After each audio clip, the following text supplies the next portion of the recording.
जय जगन्नाथ जय महावीर नमस्कार। लोक मैंने आमको कहते ना मो सहित कथा टिके शेयर कर आई मीन जदि किसी आमर मन दुख थाए लोक मैंने आमको कहती कि आम सहित कथा बांटी दियो कि क्या सहित भी हो कथा बांटी देले कहती मनरू अधा दुख हल्का हो जाए ठीक ना। जदि कथा आमे आम दुख को अन्य क्या सहित कथा आकार बांटी देले दुख सरी जाता ताहले ए संसार रे सब मनीष सुखी हो जाते।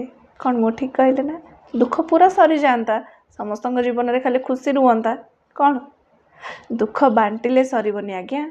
दुख जिते पड़े से समय रे जदि तुम सहित किए जने आसिक ठिया होची ना से समय ही तुम दुख सरे बोले तुम भाव कारण परिस्थिति खराब पड़ला बेले जो मैंने साथी रे रुहंती साथ दियंती से माने ही प्रकृत बंधु बस से ही माने ही तुमको सुख दे पारे लाइफ रे से सब मन रखिए।